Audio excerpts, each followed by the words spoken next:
upon Walton Farm. And today I'm standing in front of one of my favorite paintings that I have, and it's of these two wonderful dogs that I've named Lily and George, and they're wonderful, and they're out hunting, but they're not hunting for wildlife or game. They're hunting for something very special, a chef or cook's greatest treasure, the truffe or the truffle. And today we're going to cook with truffles. And yes, they are a little expensive, but once in a while to treat yourself, you can get them canned and choose a reputable website. If you're ordering them online, you're a good grocery store will be able to order them for you as well. And you can get fresh truffles and frozen truffles. I will be using a black Perigord fresh truffle. I could not get fresh white Italian truffles at this time of year, so I am using canned. So it's good that you see both versions of the truffle and how they come. You can also get them frozen, and they do store very well, and they're really a treasure of flavor. And I feel that today to show you how to cook with them is rather important, because I feel in America we have a tendency to overdo everything. And when you have dishes in restaurants that contain truffles, especially if it is not a French restaurant, it's usually too strong and too overpowering. And the truffle flavor should be wonderful, but it should also be a little bit on the subtle side. Everything you taste shouldn't taste like truffle. It should be there to enhance. So we're going to talk about that, and I'm going to show you the white Italian truffle and the black French Perigord truffle. The white truffles, the Italian truffles, come from northern Italy, and dogs in France and Italy are trained to sniff out the truffles. They are not harmed. They're simply they're trained to sniff truffles by, usually they are given a bit of truffle in their food, and also they get a treat when they find a truffle. So they get very good at finding them and sniffing them out. A long time ago in the 19th century and even the early part of the 20th century, hogs and pigs were used to find the truffles. And that I'm sure was quite an experience. The dish I'm going to make with the truffle, I think, highlights the truffle perfectly. And it is an old recipe. I've never had it in a restaurant, ever. I've never even seen it on a menu. I've consulted Julia Child's Mastering the Art of French Cooking, volumes 1 and 2, and her book that went along with the French Chef series. And this recipe, which is called Tournedos Rossini, named after the great opera composer, appears nowhere in her writing, but it does in Louis Diat's, and I'm using Diat's recipe. I did consult Carême and Escoffier, and they both have recipes for it. The Escoffier recipe is rather short and direct, and so the Diat I do recommend, and I'm going to give it to you in the description of this video, because I think it is very helpful, because if you just look up a recipe for it, you might not get too much help. It is a little complicated, but it goes together rather quickly. And if you have all of your ingredients, you're going to find that actually it's not that hard to cook. You're relying on really good filet of beef. The Tournedo is taken from the filet. It's taken from the smaller part right before the larger Chateaubriand cut, which we get the large, nice filet mignons from. Also, we're using foie gras. A piece of seared foie gras is put on top of the beef, and then it is decorated with truffles and a delicious sauce. So I hope you like this recipe today. I hope you try it. It's fun, it's beautiful, and it makes a knock-em-dead presentation at the table, and it is very delicious. The first thing I'd like to talk about when approaching this wonderful recipe is le truffe, the truffle. And many of you know it's probably the most expensive mushroom on earth. And there are two kinds of truffles, and I've put them here. Here we have the Italian white truffle that is found in northern Italy. These are canned truffles. And here we have the Perigord black truffle or whole truffle.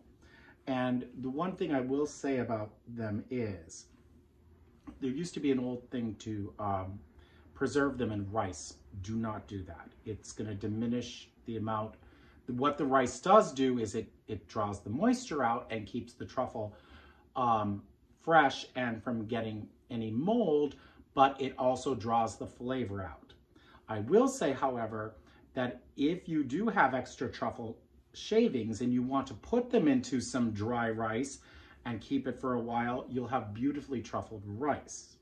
So we have our white and we have our black, and this is a truffle shaver. And I do suggest the adjustment is here, and you turn it over after you adjust the size of slice you would like. I do recommend practicing with chocolate, because not only is this good for shaving truffles, it's excellent for shaving chocolate. I've done some here, and all you do is you run it through and you'll get very nice slices as you go, and so on and so forth. Then what you can do with the canned truffles, I recommend freezing them actually right before you're going to shave them, because they're going to be too soft and they're going to crumble into mush. So with this recipe, I would prepare the truffles a little in advance. The next thing I'd like to show you is the garniture, which the truffles are part of, but also what the tournedo, or the cut of filet mignon, rests on. And Louis Diat recommends, and so does Julia Child, and so do a lot of the chefs, recommend that it rest on a croûte, or just a piece of brioche, or any really white bread would be fine, that you toast, and it's best if you make it in a circle to match the size of the filet. Here, Julia Child takes it a step forward in her book, and she talks about having blanched artichoke bottoms, but that is a long process, and it's well worth it. But what I thought would be delicious is some pomme d'Anna, which I prepared in advance, and all these are, this is basically a French latke. It is simply slices of potato that have been salt and peppered a little bit, and then have some melted butter strewn across it, and then baked in the oven. I've added some Parmesan cheese just to help in the browning and to hold them together. So what I'm going to do is I'm going to just put these in my warming drawer, and they're going to wait, and then I'm going to show you now how to assemble and cook the Tournedos Rossini. The first step is searing the foie gras. And I wouldn't even say searing. You're going to lightly cook it in butter on a low temperature. So get your pan warm, but not scorching hot. And all I have in it is some drawn butter. Simple. You can get foie gras in this country, and it's always duck foie gras. So I've sliced it. It's the liver of a duck.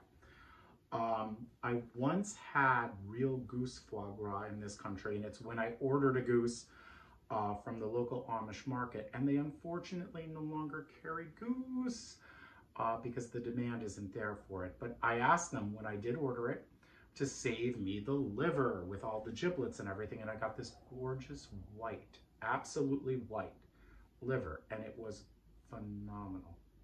I put it in the stuffing for the goose. It was a Christmas goose that year, and it was the best stuffing we all ever had, and everyone did agree.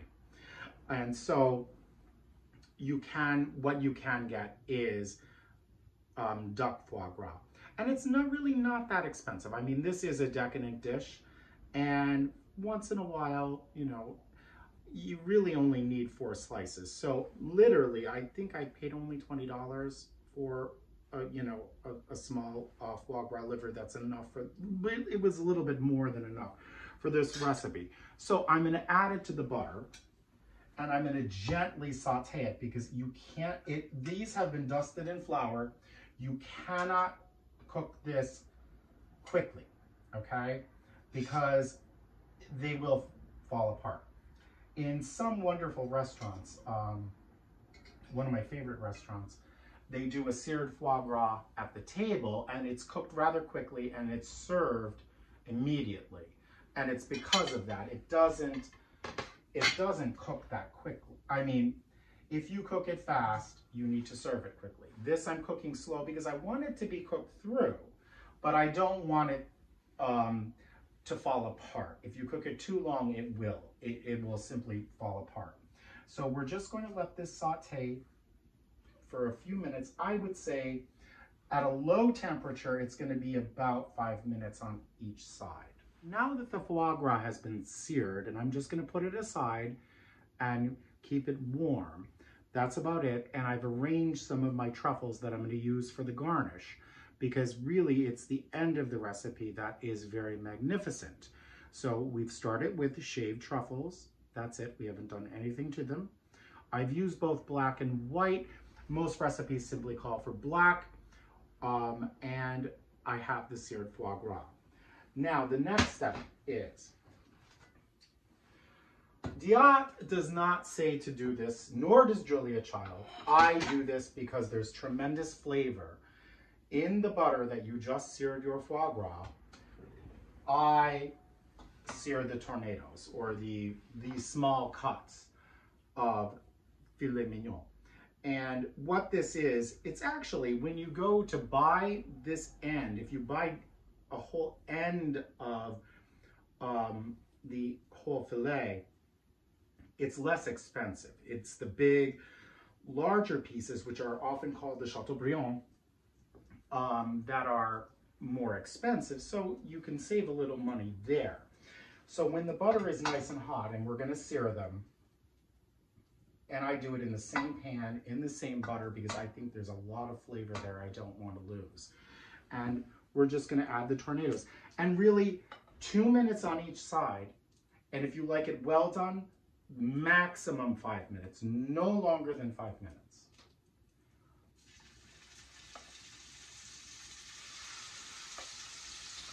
And we just let them go. And this recipe,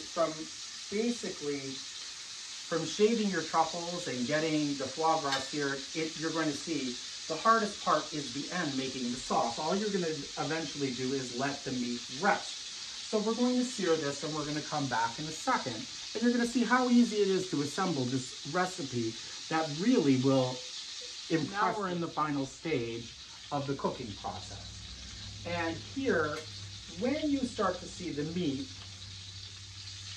start to color toward the top, you know you're getting to the done point. Also, you know, if you can move each medallion easily, that it's properly seared. Like this one isn't ready yet. It's not freeing itself easily, and nor is that one. So I have to wait a few seconds. And it's best to, if you want a good sear on your meat, don't touch it. Just let it sit there, and just give it a minute or two. No longer than 2 minutes. I would say a couple seconds is enough. By the way, these Tournedos were seasoned with salt and pepper. That's it. Very simply. And now I'm going to see if it moves. And it does. It frees itself beautifully. And so now we're going to begin the process of turning. And we have a beautiful color. If you could see the color, it's just magnificent. And we turn it again. And we have another one to turn. This one is really, it freed itself, and we turn. Now comes the dramatic point. Most of the recipes I've seen for this, as we've talked about, this goes back, this recipe is old, okay? And it goes back really to Carême and Escoffier. We don't know which chef invented it. So there are variations of it. Now, what I'm going to do is I will be pouring out some, because I use a lot of the butter. I'm going to pour some of it out, because what I am going to do is I am going to flambe it with brandy. Diat and Julia Child do not say to do this. I do it because I think it adds flavor to the recipe, and especially to the sauce.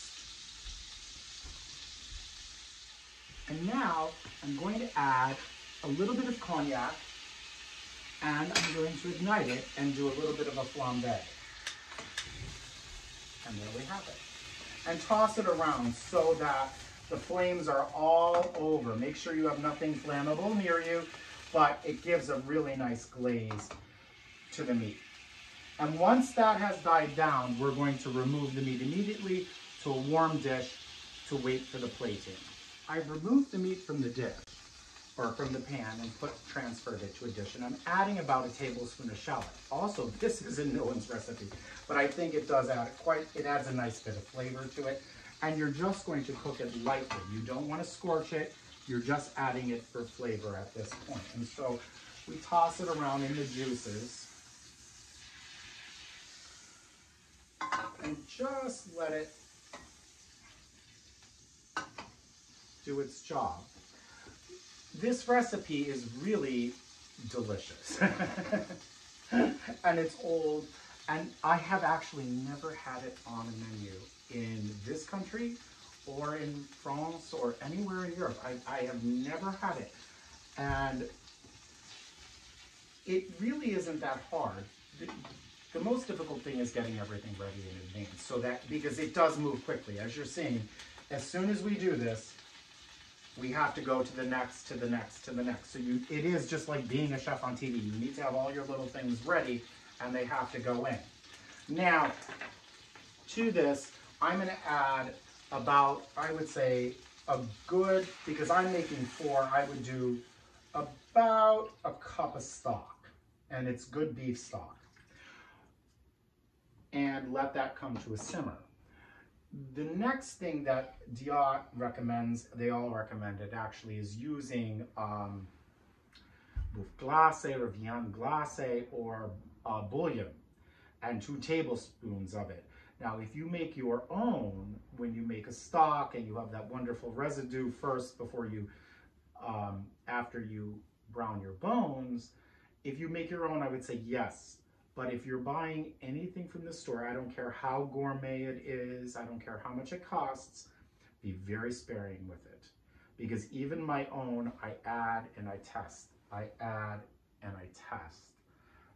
Only because there's a great deal of salt in it. And you don't want it to throw off your dish. This is an expensive dish. You're talking about filet mignon, foie gras, and truffles. So you want the sauce to be perfect. So you just wait for that to come to a boil. Now that I've reduced the sauce, I would say not quite by half. I would say I've only probably reduced a quarter of it out. They say to reduce it by half. I like a little more sauce. It's always good to have on hand. And you'll see the way I plate it, it's important. But now is the point where I add the bouillon or the glacé, the viande glacé. I am doing it in tiny increments, okay? And only because there is so much salt. And then test. Each time, absolutely test it. And whisk it in because it'll be a little thick. So it's going to have to go around and around. And I do pour this immediately, and I do strain it and pour it into a sauce boat. So I'm going to test it. I think that's fine. And it was a tiny bit. I don't even know, pardon me, if it was 1/8 of a teaspoon. And the flavor is excellent. It's absolutely superb. And so to thicken it, what I'm going to do is I add a little bit of a beurre Meunier. And all a beurre Meunier is a tiny bit, it's flour mixed with butter. That's really all it is. And so I'm going to start with just a little and see how it does. And I do a little at a time because this sauce should not be gloopy. It should be a very free sauce. It should coat the back of a spoon, but it shouldn't be overly thick. And I think maybe I would say for this amount, a teaspoon is about what I'm putting in of a beurre Meunier. And it's a great way to thicken sauces. It's easy. You could reduce down. One of the reasons why they say to reduce it in half is it will become very syrupy too and much thicker. But I don't feel that's necessary. Now, what I do is strain it. Frequently, you will see that the sauces are strained in French cooking in the cuisine classique, because everything has to be very perfect, very pure. For this dish, I am, only because it is it's a very formal and elegant dish, and I want a beautiful sheen over the beef when you see it. So I just take my sauce boat and I have a little strainer, and that's it. And you just pour the sauce in the sauce boat. Now we're ready to assemble the dish and garnish it. What I've done is I first poured onto the serving dish sauce evenly and without smudging the edges. And I've put one of my Pommes in the center. And now, in order to bring color to this dish, I've decided to add green snow peas. And so then directly after the Pommes I'm putting some of these snow peas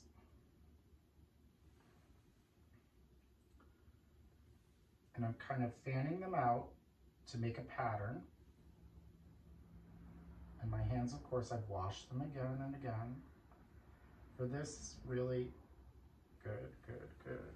Want to move these just a little. Good. And the last group, the last two.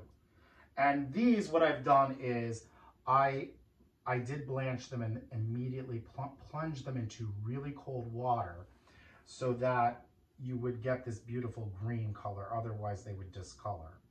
So to me, that looks rather good, I think, because once we put our filet on, we're done.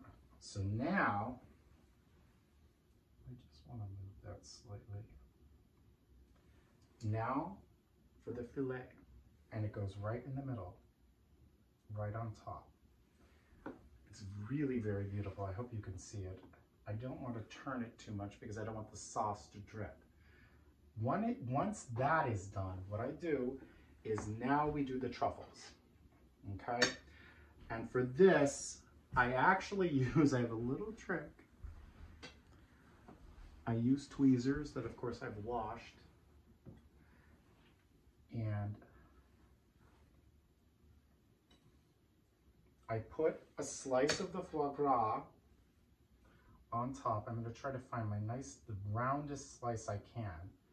And I put that on first, like so. Then I put the other truffles around it, sort of fanning out like a flower.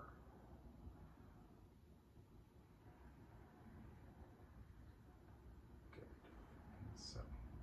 And yes, this is where if you have some extra help in the kitchen for plating, that really does come in handy with something like this, because if you want it to be beautifully elegant, it does help. And I want to move my foie gras.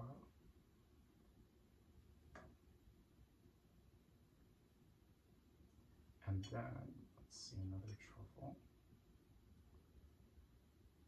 Okay. And another truffle. That one broke a little bit, but that's okay. We want it to look natural. So I'm just going to rest that for a moment. And I'm just going to move the foie gras a little bit.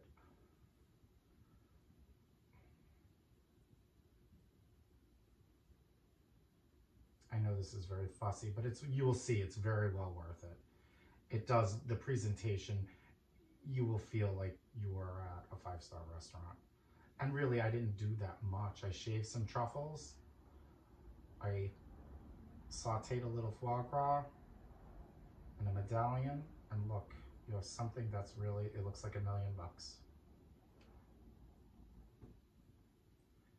And then the pièce de résistance is the black truffle. Even though I used a lot of the white around, I put the black truffle on top. And it really is a beautiful, beautiful meal. Fit for a king. I did want you to see it from above and how beautiful it really truly is, and how well worth taking the time to plate it properly. It really is quite magnificent, and there is nothing quite like it. So I recommend everyone trying Tournedos Rossini.